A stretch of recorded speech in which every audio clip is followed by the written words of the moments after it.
So there's this streaming platform that wants to pay people based upon subscriptions, like $4 a subscriptions or something, because streaming is obviously artists don't get paid anything for it, right? And the idea is this loyalty tunes thing is subscriptions are $10 a month. You'll get exclusive music. Subscribers will receive other benefits, including up to, sounds like water. Like a lot of It's water. like raining really hard. I feel like my window's dripping. But anyways, Sounds inside. it might be. I have to go check that out in a moment. Yeah. So loyalty tunes will pay music creators $4 per subscription per month. But anyways, so you'll get exclusive music. Subscribers will receive benefits, including up to 70% off of hotels and vacations worldwide, and discounts at participating grocery stores and restaurants, as well as amazing deals on clothing and jewelry via their own loyalty tunes e-commerce. What is so funny? They just said Oh, Mike in the chat. they're dripping like Terry's curl. I'm just mad he couldn't have a curl. That's all. I'll save some of this water for you.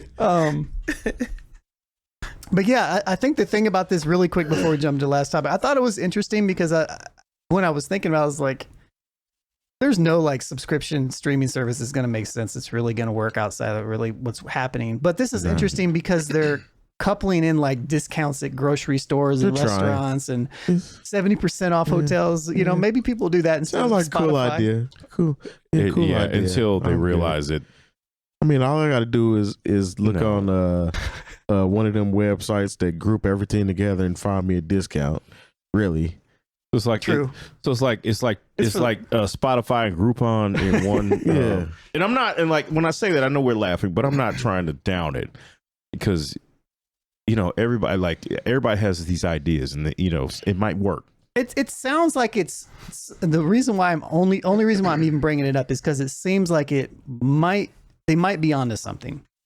Like there might maybe like if it's coupled with something else to where you're spending. I don't know. I mean, they're gonna have to. you know. They're gonna have to give some money out, some concert tickets, because somebody dropping some exclusive content. It's like, okay, well, who is this artist that's dropping this exclusive song on this streaming platform? Yeah. I mean, even on Tidal, there is no songs that you can only hear on Tidal. And there are like some exclusive like videos and things like that. Yeah. Well, I mean, once you cross into making a song, how exclusive is that going to be in today's day and age? Well, no, because the thing is, remember when yeah, Jay-Z put it did out there. the partnership with Samsung? Mm-hmm. What was that for the Magna Carta? Yeah, Holy Magna crap. Carta that was on Samsung, and Yeah. everybody had a Samsung. It was automatically on your phone immediately. Yeah, but I remember it wasn't that long after that somebody just inboxed me the entire album. Yeah. So even with exclusive content in a digital era, you could only have exclusive content for so long. Exactly. Yeah. It's not going to work like that. And I mean, if we're being honest here, when it comes to streaming, YouTube is probably number one. It is. iTunes is probably number two. It's up there. Spotify, Or Apple now- Music. Yeah, now, it's not iTunes anymore. well, even Google Play Music is now YouTube. Yeah. You know what I'm saying? Okay, So that's still right. But I mean, YouTube was ahead even before yeah. Google tried and to then do the same thing. Tidal. So I mean, I don't really at this point. I don't think It's not going away. anybody needs another streaming platform. So unless you're basically, it comes down to this, and I've been noticing by listening to both iTunes and YouTube Music, based on your history. Like I have more history in iTunes because that's where everything started as far as Right. buying things.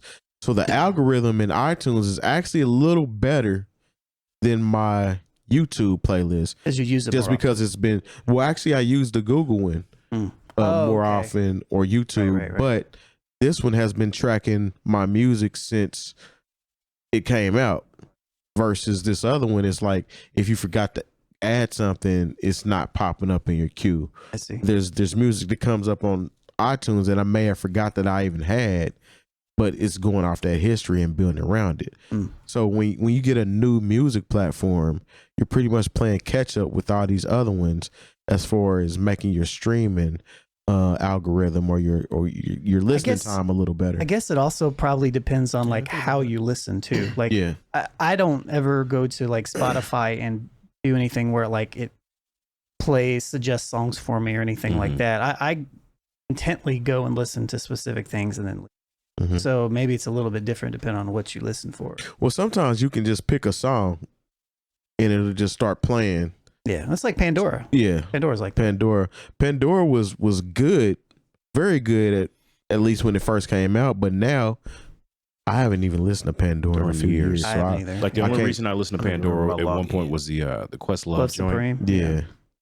But I mean, it served its purpose very well for a while. But I mean, I don't know if we really need another streaming service. I think I like the idea if it's to me it's along the Patreon model is what it seems like a little bit, but it's including streaming service. It's not even out there. They're trying to launch a Kickstarter or something, but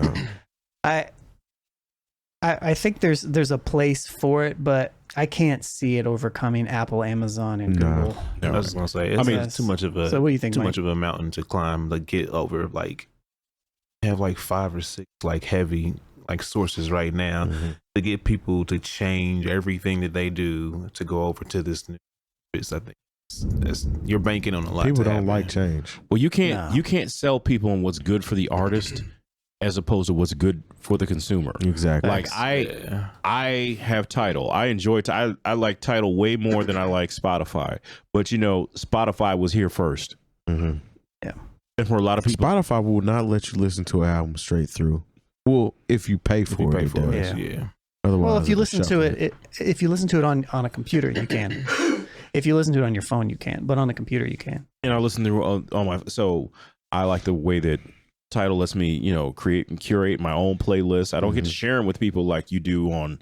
I mean, I guess I could, but most people use Spotify. So if I I don't even use Spotify. That's what I use pretty much because everything's on that and YouTube, obviously. Yeah. When all my playlist, everything I run is through. Yeah, it's through Tidal. I mean, I got it with my Sprint service, and I'm like, all right, I like the interface, but you can't. But they try to sell it to people. It's like, hey, if you do this, it's better for the artist. Like, I'm not thinking about the artist. I'm thinking about myself. And that's the thing. I mean, if people cared more about the artists and the creators, then we would have more patrons.